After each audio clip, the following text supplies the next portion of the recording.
I was browsing Conservapedia the other day, as one does, and I stumbled across a featured article called Atheism and Obesity. It's about a recent Gallup poll that found that very religious Americans tend to practice healthy behaviors more often than those who are moderately religious or non-religious. And those who are moderately religious tend to practice those behaviors more often than those who are non-religious. And the poll describes non-religious as religion is not an important part of daily life, and church, synagogue, mosque attendance occurs seldom or never.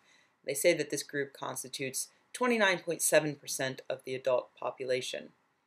You may think that this has nothing to do with atheists, since that definition of non-religious is much, much wider than what we would define as atheist.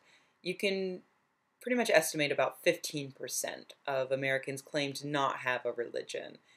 Although even a Gallup poll, if you want to stick with Gallup, in 2008 found that 6% of Americans believe that no God or universal spirit exists.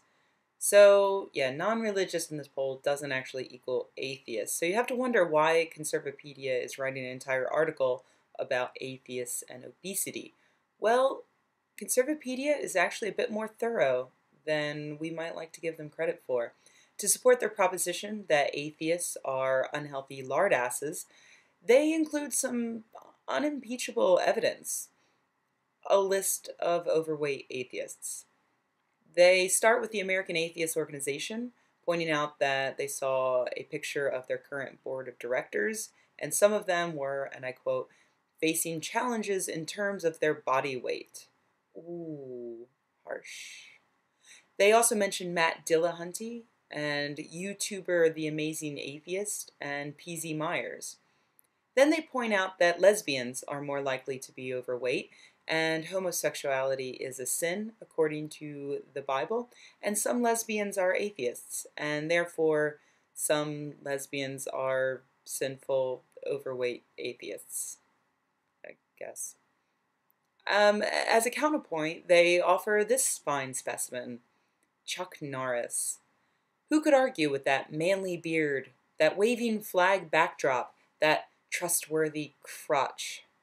I tried to think of some hardcore conservative Christians who might contradict their argument, but the only real lardo that I could imagine was Jerry Falwell, who died in 2007, which means that over the past few years he has lost a substantial amount of weight, probably getting godlier with each passing moment.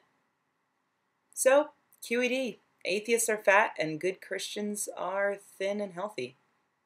Here's where it really gets surprising, though, to me.